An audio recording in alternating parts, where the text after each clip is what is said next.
On today's Primetime Local News, Co-op Board opens up a home and agro center in Wainwright, and Canadian astronaut Jeremy Hansen talks about their upcoming mission to the moon. Plus, upgrades to the bathrooms at the PSM Lawyers Park Center in Bud Miller Park have been completed.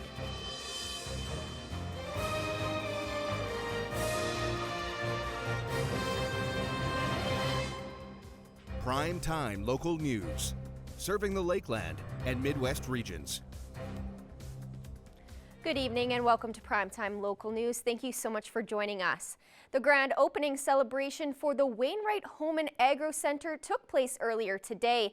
The special event was a big hit for residents in the community, and our Shelby Clark has more on what was all involved.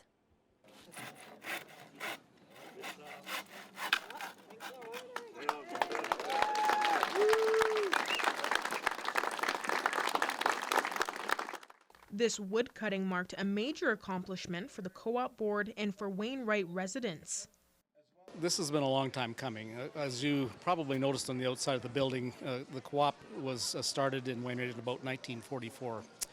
And so it's had a long life in Wainwright, and the co-op has grown a lot over the years, as has the town, of course. And but we've kept up with that, and we really have been working in a second-rate facility for a number of years, and so this is a great step forward for us.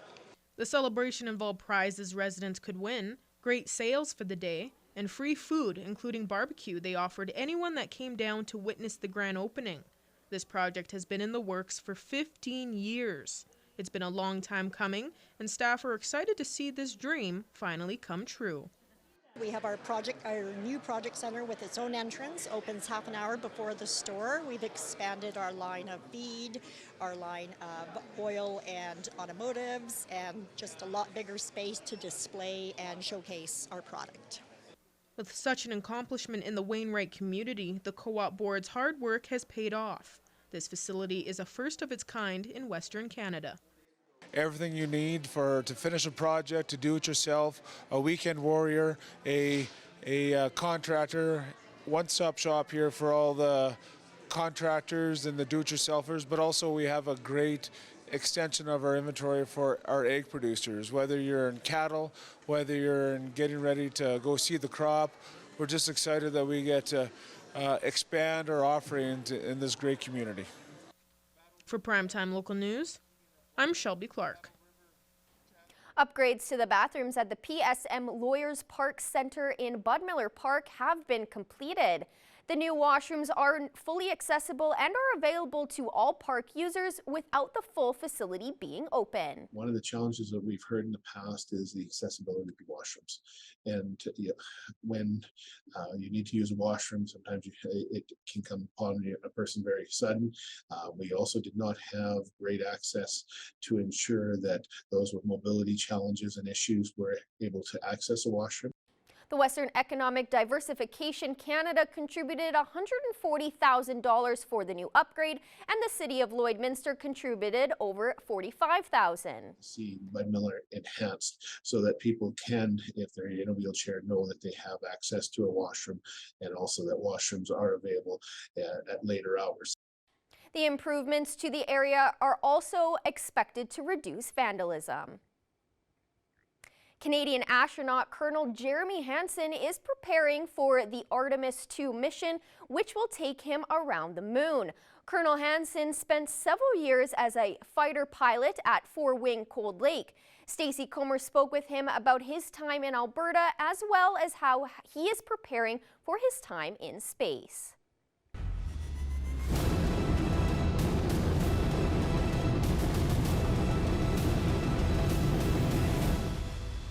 The Artemis campaign of missions have set such an ambitious goal for humanity that it's inspiring contributions from around the globe. Not just one nation is inspired and moved by this, but nations from around the globe are coming together. I am so excited to be joined on Primetime Local News today by Colonel Jeremy Hansen, Canadian astronaut. Jeremy, thank you so much for speaking with me today. Oh, it's a pleasure. Thanks for having me. Well, congratulations on being selected as part of the Artemis II crew. I can't even imagine how exciting this is for you, Jeremy. Tell me about your reaction to all this happening. Well, I guess very surprised that I have this opportunity. Really proud of Canada. I think is the most overwhelming emotion I have. I know I didn't do this on my own. I had to arrive with the right background and skill sets and training to do this. But the reason I have this opportunity to fly around the moon is because of thousands of Canadians over decades who put in the effort to provide a very credible contribution to the international collaboration that allows us to be highlighted on the world stage and part of Artemis II mission. Tell me about the mission itself, Jeremy. When will it happen, and what are some of the things that you guys will be doing on this mission? Yeah, so the Artemis II mission is a really unique mission in that it's the first time the SLS, this enormous rocket, will fly with humans on it. It has a new spacecraft on top called the Orion capsule, and that will be the crew that's testing that out. It's a crew of 4. No earlier than the end of 2024 is when this test flight could happen. We'll spend the next 18 months or so getting ready for that mission, and the whole goal of this mission is to test this new spacecraft, put humans on it for the first time, make sure it works in Earth orbit, and then take it out around the moon, navigate around the moon, come back to Earth. It'll be about a 10-day trip. And we will stress the vehicle as much as we can on this first mission to buy down the risk for future Artemis missions, which are taking humans back to the surface of the moon, which is really exciting to be a part of this new program to push us back out into deep space. And, this really is just a next step. This will very soon be eclipsed by people walking on the moon. We're building the Lunar Gateway, a station around the moon, and eventually we're planning to go to Mars. So we have big ambitions. So what do you do between now and the mission date, Jeremy? What kind of training do you and your crew do to get prepared for this? Yeah, so like with any test program, which is really what this is, you spend a lot of time with the engineers looking at the systems, how they're designed, co-creating the procedures that we're going to use to test and stress these systems. And so it's not like you go to Artemis school, it's more like you create the plan for this mission together to figure out what we have to do to get out there and get back safely. Can you even believe that this is happening? I mean, it must be just incredible to think that you are going to be flying around the moon. I mean, as a child, people dream of this sort of thing, but does it seem like it's not kind of real, or because you've put so much effort into it, it's happening and it's very real in your mind? Yeah, I understand the perspective you're painting there completely, but for me, it is very real. I've been living and breathing this for, almost 14 years. And to know this team, and, it's Canada, it's the United States, it's the rest of the international partnership, like to understand what this team is capable of, it's not as surprising to me as it may be to others. Now, the fact that Canada has been invited to go on the first mission, I hope Canadians are proud of that. That's not trivial, and it's by design. And it's because our innovators, our leaders, our academics, our scientists, our engineers, they made this a possibility. We're doing some incredible work on building the next generation of space robotics, Canadarm3. No one else has done deep space robotics like this, like what we need to do to support human space exploration.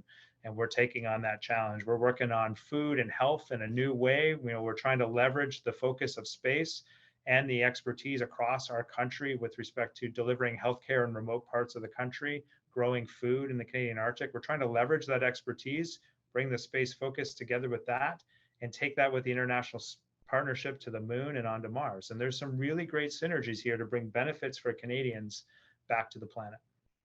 You spent many years at Four Wing Cold Lake in this area. Jeremy, can you tell me a little bit about your time and your experience there? And you have a lot of people in this area that are rooting for you and have made a number of comments on our page talking about how they knew you or knew of you. So tell me a little bit about your time in Cold Lake. Yeah, 7 tremendous years in Cold Lake. I love Cold Lake. When we left Cold Lake, we often remark, and still today, we miss it. And the reason is not the cold weather. The reason is the people. And we had a great community feel during our time in Cold Lake. My wife's obstetrician, gynecologist, we were very much knit into the community. She was a big part of supporting Cold Lake. I was never the hero of Cold Lake. My wife always was. but it's a big part of our family and our history. All our children were born while we were during those 7 years, and so Cold Lake will always be near and dear to our heart. Can you tell me what advice you have for kids now who are looking at what you're going to be doing and could be on that future mission to walk on the moon or possibly go to Mars? Where do they get started, and how do they, really follow their dreams to get to the point where you are at? Yeah. If I was to boil it down to something really quick, it is that you need to know what you want, set goals. They don't have to be career goals. They could be, but just set goals at any point in your life. Know what you want to achieve, and then do something really important. This is the secret sauce. Tell other people. If you keep it inside yourself, you will not achieve them. You have to tell others. When I was a young Canadian growing up on a farm, I told people I wanted to be a space explorer. I didn't really know what that meant, but I knew I wanted to go to space. I told people that, and they are the ones who pushed me and guided me along. That led my dad to say, "Why don't you join Air Cadets?" Air Cadets changed my life. It gave me self-confidence, taught me to be a good Canadian citizen, taught me leadership. It was Air Cadets who took a shy young farm boy and made me ready to join the Royal Canadian Air Force and follow that path. And so set goals, share them with others. You don't do anything of significance on your own. It's other people that will lift you up. Well, Colonel Hansen, thank you so much for speaking with us today. Good luck with everything over the next year here, and we can't wait to see what happens as the Artemis II crew goes out on your mission. Thank you so much again for speaking with us. It's my pleasure. I'm glad to share it. I appreciate my time, formative years for me in the Cold Lake area. And I hope Canadians are as proud as I am of them that we're part of this mission to go back to the moon. We are ready. We are going To the moon. for all humanity. We are Artemis.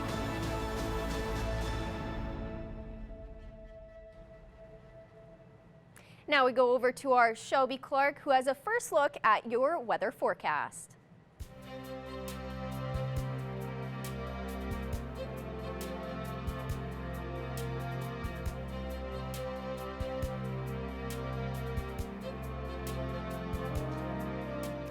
Thank you for that introduction, Miss Abby St. John. Yes, now taking a first look at your weather forecast here in the border city. We are just sitting at 9 degrees. Beautiful, beautiful day out there. I don't know if you have stepped outside whatsoever, but it is quite nice. So please make sure to get out there and enjoy these nice conditions, because we are officially feeling those nice spring season conditions. We are seeing a lot more sun peeking behind those clouds throughout the day. We haven't been seeing too much cloudiness throughout the day, so it definitely helped to warm things up. Switching over to temperatures across the region for Alberta and Saskatchewan. On the Alberta side, most spots are kind of following suit with us here in the border city, most seeing around that 9-degree mark. Probably the coolest is at 7 degrees in Vermilion, and the rest are even looking at those double digits now. 10 degrees up in Bonnyville, as well as down in Provost. Most are just sitting at 11, and then we have the warmest there with Lac La Biche just at 12 degrees. So looking quite nice on our Alberta side indeed. Going over to our Saskatchewan side, they definitely are matching with us with those conditions. Some spots are seeing those single digits with that 8-degree mark. Up in Isle Cross, down in St. Walburg and Maidstone, the rest are seeing those nice double digits. 10 degrees in most areas, and then we have Pearson and Green Lake just at 11. So looking quite nice on our Saskatchewan side as well. North Battleford will be going down to a low of -4 for their evening low temperature, so they will be cooling down slightly, hitting that minus mark once again, although that nice single digits, and they won't be seeing a high chance of some flurries or rainfall, so it will be quite a calm night for North Battleford. Then for their daytime high tomorrow, huge switch up, that 12 degrees, so they will be even warming up a couple degrees more than what they are just sitting at, and seeing a mixture of some sun and clouds. So a beautiful Friday expected for North Battleford indeed. Cold Lake will be going down to a low of -3, so seeing not too bad of a temperature for their evening low, seeing that single digit with that minus mark, although they will be expecting a snow shower later on in the evening. So just be prepared for that, because that will be hitting later on, right before midnight, I would say. And then for their Friday, they will be looking at that daytime high of 12 degrees, so seeing that double digit and a lot more sun peeking behind those clouds. So a beautiful Friday expected as well for Cold Lake. For us here in the border city, we will be going down to a low of -5, so we will be cooling down and seeing that minus mark, that single digit. We have expected worse and seen worse, so I think we are seeing a beautiful night tonight for sure. We aren't seeing a high chance of any rainfall or flurries. And then for our Friday, we won't be hitting those double digits quite yet, but we will be looking at 8 degrees, so kind of the same condition as what we saw today, and we will be looking at another sunny day. So that'll be nice for our Friday as we head off into the weekend. Make sure to get out there. If you didn't do it today, make sure to get get out there tomorrow and enjoy that nice, beautiful weather. Now, ending off the look at one of your weather photo submissions. Thank you to everyone once again that submitted for this week. There's a gorgeous shot here. So cute. Love to see it. I love you got a beautiful shot of that little deer. So cute. Thank you, Sharon, for this. Love to see it. I love that people are getting outside and getting some nice shots while they still can. And that's all I have for now. For a first look at your weather forecast. Thanks so much, Shelby. After the break, a story about strangers celebrating a life of friendship.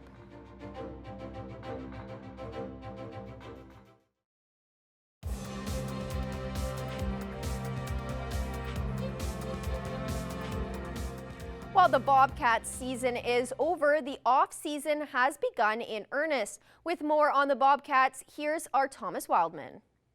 Today we have Nigel Dubé, the head coach and GM of the Lloydminster Junior A Bobcats. He is here today to tell us a little bit about this season as a whole and a little bit about what the Bobcats are going to be doing this off-season. And so thank you so much for being with us today, Nigel. Oh, thanks for having me. All right, Nigel, so let's start. Tell me a little bit about the season on the ice for the Bobcats this year.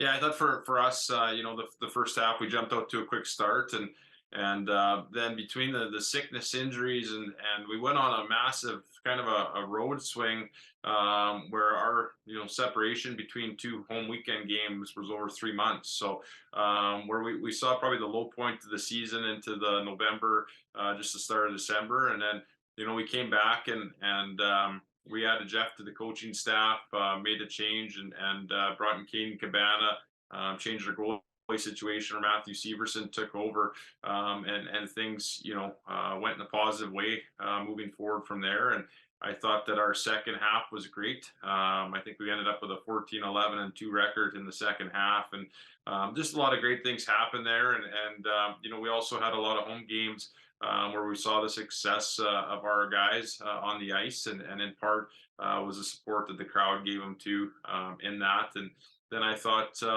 we hit the high note probably at the start of February, and then we had a list of injuries going into the playoffs. Ben Bygrove had a high ankle sprain. Ryan Redekop had broken finger. Oren Olsen and Ishan Mitu had separated shoulders. Kate Fondle had a bad knee, and kind of the list grew in the injury front. But our guys worked, through that and to prepare for the playoffs. And then I thought, we surprised people with our commitment and our effort in the Bonnyville series, taking them to 6 games, and really, the 5th game going into overtime where anybody could win it. And we had the chance to go up 3-2, which, if we would have got that one, I think had a different spin on it. But then to see 1,619 people at Game 6 in Civic was definitely a memory, for our guys and for our club too as well. And now we're into the off season here and looking to set up for next year. And then you guys did ramp up your community work this year, particularly with the Buzz the Bobcats. Tell me about that initiative, as well as some of the other initiatives you guys did for the community throughout the season this year. Yeah, Buzz the Bobcats was a big one for us. That was player driven, and local Javen Leslie was the driving force behind that, and also the commitment of his teammates, to help in that, and raising just shy of $35,000 for Lloyd Regional Health Foundation and mental health and for the youth in Lloydminster. I think that was a spotlight. Our Given Goals campaign with Boundary Forward is going to see roughly $12,000, I think, go towards the youth center this year. As well as just many different, we had the Scorpion Small Town Ticket giveaway where Scorpion supplied tickets to minor hockey teams, outside of Lloydminster and surrounding area for that community feel all around. Getting back into the schools on a weekly basis. We worked with the minor hockey 3 to 4 days a week. We added Timbits this year to the intermission. That I think sometimes they stole the show with how much fun those little games were in between, and student of the month, and everything that we pride ourselves on as an organization and being a community member. We were able to do this year, and we want to continue to grow on that next year. But I think it was our first year that we could really get back into it, post-pandemic, and really be a part of the community. And we were excited about that. And so now we're into the off season. You guys have been signing some new players to replace your outgoing players, as well as you guys are hosting a golf tournament later on this summer. Tell me about some of those work that you're going to be doing with the team itself and work that you guys are going to continue to do with the community into the summer this year. Yeah, we're heavy on the recruiting front. We've signed some players. Teague McAllister, Jackson Hopko from town here, Charlie Ashton from Minnesota, Alicio Nardelli from Montreal. So the active front on recruiting and is always going 12 months of the year. We also have our prospects camp coming up from the 14th to 16th of April. With both the futures and the prospects there too as well. Then we're doing the Flavor Festival for the first time ever. We're hosting that event May 13th. And then we'll have the 3rd annual Bob Troop Memorial Golf Tournament June 16th, which will also lead into our summer camp that will start that evening and then go through the weekend too as well. So, everybody asks kind of what the off season looks like, and if it gets quiet, I think sometimes we ramp it up to another level, but we also want to stay active and do what we can to provide both opportunity for players to make our club next year, as well as different events in the community that can bring everybody out together. Thank you so much for all the information, Nigel, and we hope that your club continues to serve the Lloydminster area well, and you guys have a great next season. Thanks so much. Appreciate it. And now we're going over to our Shelby Clark one more time for another look at your weather forecast.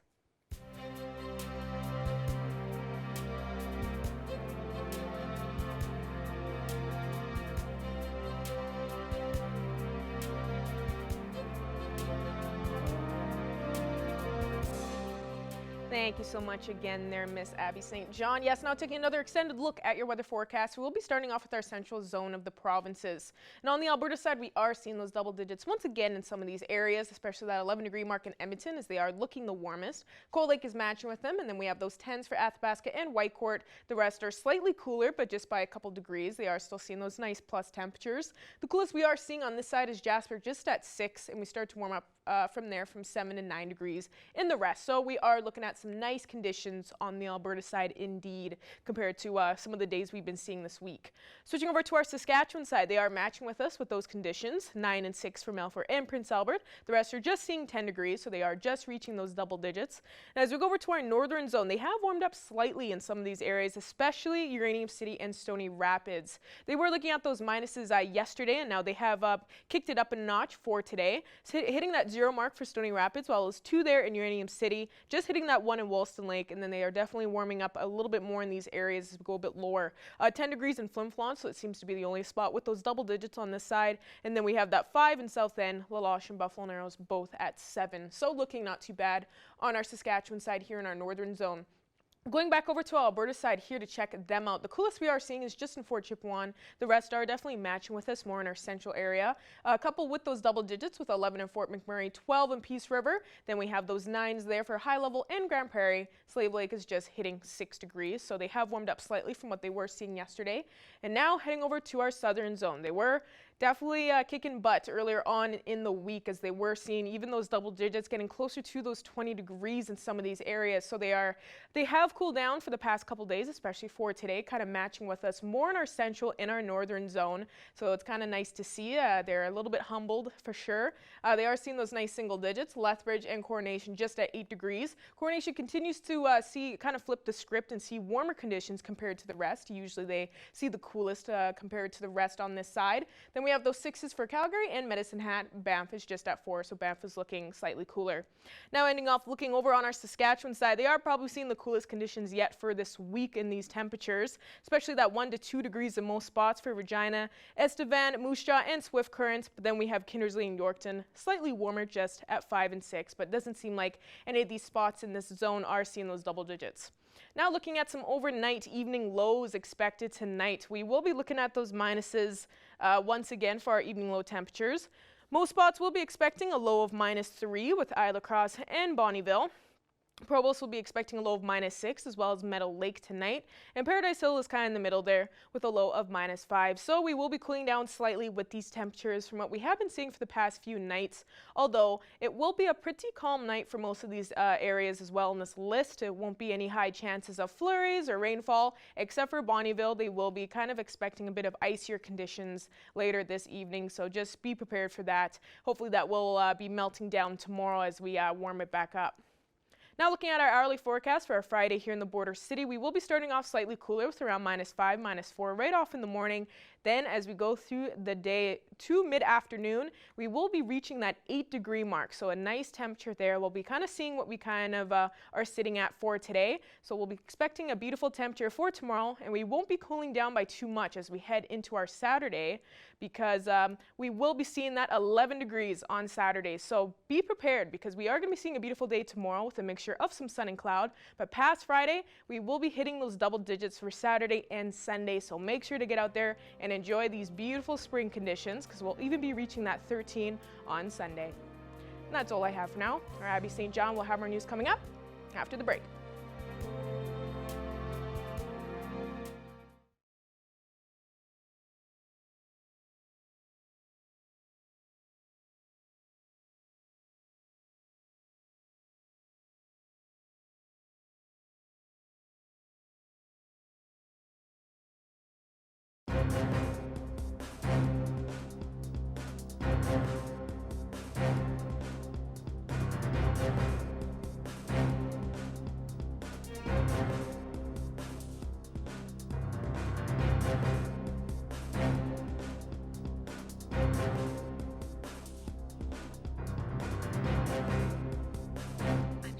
Joined here today with author Billie J. Miller. Thank you so much for joining me today. Thank you for having me. Of course. Now you have a new book that is out called Farm Kids. Tell me a little bit about that. From what I understand, it's a collection of experiences and stories from farm kids who grew up living on a farm. Absolutely. So yeah, this is actually my 4th book, and it has come out. It is out on shelves now. It was launched in the very end of December of 2022. So this is my 4th project. This is my home community of Lloydminster. I live on a farm just south and west of Lloydminster with my 4th generation farming husband and our 2 children. And as I mentioned, this is my 4th project. So what I did in this particular book was I interviewed 27 men, women, boys, and girls all about what life is like being raised on a farm as a farm kid. And who better to tell those stories than capturing the humor of a present day kid, but also going into the past. So I included people up to 100 actually in this story. And I consider myself so lucky. It's my two favorite people to kind of speak to are either kids or seniors, to be honest. And so I got to accomplish that goal in this book. That sounds awesome, especially for someone like me who's never experienced farm life. This book is great insight into what it's like for different people of different generations. Now, you said that this is your 4th book. Tell me a little bit about some of your previous work and how it ties in with this book. My first 2 books is referred to as the Farm Wives Book Project. So I wrote Farm Wives in Profile, 17 women, 17 candid questions about their lives, photos and recipes. And that was my first absolute labor of love project where I interviewed 17 traditional farm wives from this community. So they were amazing women between the ages of 55 and 90, got to talk to them about their life on their farm, their contributions to this community, their contributions to their farms, their operations, their families. And that was a huge labor and included recipes as well. So that was book number 1. Book number 2 was Farm Wives 2, and that expanded the picture a little bit, talking to women who are from generations younger than that as well. And that expanded to interviewing women from across the country too. So still lots of local women, but also women from other different kinds of farms as well, which tells an interesting story. My 3rd book was an absolute detour. So enter the time of COVID, and I was stuck at home with my kids, like many of us were when school got canceled, right, because of COVID. And a really funny story happened involving our family dog named Bubble. She's a Bernese Mountain Dog, and bless her soul, we still have her. We still absolutely adore her. And me and my daughters wrote a children's book about her, and it is so endearing and all true. And yeah, just this wild little kids book that we wrote and published all by ourselves. And I'm so proud of that. This seems like a very unique concept by getting the actual experiences from different people. Why did you decide to go this route and interview different people instead of using your own experiences? Well, I feel like there is such a richness in story, like just like in our community, and why I started writing about these families that I live around and this lifestyle in particular. There's such a richness in these stories. And, you know, I often go back to the old adage that when an elder dies, a library burns to the ground.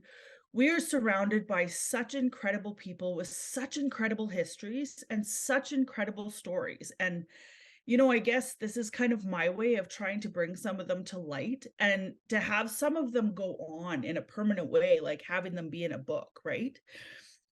Like I said, to be able to sit down and discuss with people who are now 101 years old about what was life like when you came home from school. You know, what was a typical Saturday like for you? What are some key memories you have of your mom? You know, that's a beautiful thing, I think, to be able to have someone with that at that stage of life. You look at life differently, don't you, than when you're in your 20s or 30s or 40s. And so I just love being able to capture as many stories as possible. And obviously, the passion for me is farm life and this agriculture community that we live in. And yeah, it's just a real passion for me to be able to bring those stories forward. Yeah, that's such a beautiful thing, especially when you're interviewing someone who is reaching that 100, 101 age. You know, you're almost immortalizing them in their own stories, which is amazing. Now, finally, where can people find your books? So you can find my current book in Lloydminster and District Co-op Marketplace when you're go get your groceries, pick up a book when you're in the checkout. That's where they're located. You could find that book there. You can also find it at Abbey Road Flowers and Gifts, and an absolute gem of a place, a short drive away in Kitsgotty at Farmstead Market and more. You can find it at Paradise Hill Ranch and Western Wear. But always you can find any of my books by popping online to my website, billyjmiller.com/in-stores. And that will tell you where you can go, and it will attach links where you can purchase the book online as well. These books are great insight into what farm life is like. So thank you so much for joining me today. Thank you so much for having me. I appreciate it.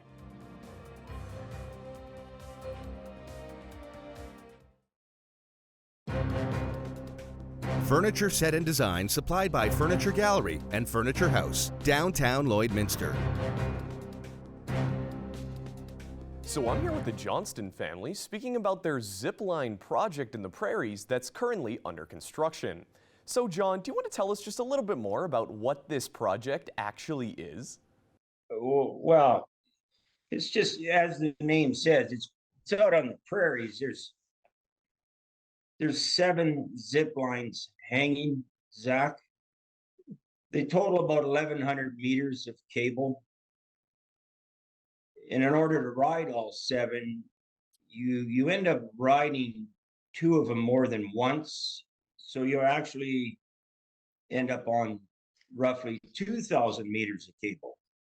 And we're located a mile and a half south of Lloydminster, or of Vermilion, off of Highway 16 on Range Road 64. It's very, very simple to find. Not far at all from town there.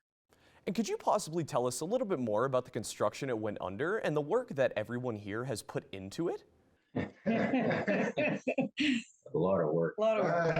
We've all been doing our part, I suppose, when we're here, when we're around. Yes, we all work hard and try to make this work so that way everybody can have a good time about it too. You know, there's a lot of opportunity out in this area here, Vermilion area, for everybody to have a good time. There's parks, there's campgrounds, but let's try a zip line as well, eh? So construction started in 2018, I believe, Zach. when we stood the poles there, the original thought was to build something for ourselves. And then the world got sick. And as the world went through that sickness, it was decided that maybe we should share this with everybody once they're better, so that everybody can get a laugh and a giggle and a smile and have a good time. So the pandemic's over, and we're basically, we would have been ready to open last year. There was a little bit of a struggle with manpower. There still is, but this group right here is going to do their best to operate this zip line for the public to come and have some fun on, and like I said, some laughs and some smiles. We're also adding a couple of axe throwing lanes, and we've purchased some bouncy castles for the little ones to. I mean, obviously you can't throw everybody on the zip line, so, but everybody needs to laugh and have some fun too. So yeah, we're doing our best to offer to all ages. And could you also give us possibly an estimated time of opening for the Prairie Zipline project as well?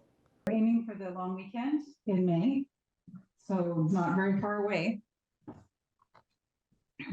And we plan on being open for now just on the weekends, Friday through Sunday. For now, for this year, we plan on doing just weekends. See how it goes, see how it's received. If we need to add more days, we can do that too. I think eventually we were talking about maybe having special offers for guys that are repeat customers and stuff like that. You know, if you really enjoy, you want to come back, you want to have a birthday party or a celebration of some kind, you know, like this is the place to do it, in my opinion. We got the zip line, we have, that's the thing right there is if you come back, we'd have maybe a special of some kind, you know. And would there possibly be an admission for this zip line area? We have to have manpower at each pole. So there will definitely be a charge to ride. We haven't nailed down a cost yet. We're still working on that, but we want it to be affordable to everybody. But obviously, the people that are going to give us their time to work here need to be compensated for that time. And is there anything else you'd like to add to our conversation so far that I possibly just haven't brought up? The venue that we are offering is still being built. There's a lot of development going on. We have a wedding that's coming this fall in our yards. This is all basically in our yard site, and as I said, the venue is. There's a lot to do yet. It's just that with the amount of input that went into this, Zach, we had to say, let's get it open and offer this to the public and hopefully get a little bit back so that we continue to expand the venue that we're offering everybody. And is there any other last minute things that you would like to bring up about this project, possibly about safety or about any concerns that consumers may have? Looking forward to seeing all the people that come up, and we can't wait to have you guys, and whoever comes, we can't wait to give you the best experience that we can. And everything's safe. Everything is safe, 100%. We check everything over 100 times or so or more. Well, thanks to you all for joining the Zoom call today. It's been a pleasure to have you all on. Ending off with a quick look at your 7-day forecast. Now we will be looking at that beautiful Friday tomorrow. Make sure to enjoy your Friday and get outside with 8 degrees and a mixture of some sun and cloud, because we will be picking it back up for the weekend with 11 and 13. So even hitting those double digits for the weekend here. And that will even start off next week with that 14 on Monday. So beautiful few days ahead for us here. And then we will slightly cool down next Tuesday as we continue on. But don't worry, we will continue seeing those plus temperatures. So make sure to get outside and enjoy it. Thanks so much, Shelby. I'm very much looking forward to the sun this weekend. But that's all the time we have for this evening. Thank you so much for joining us and have a great rest of your night.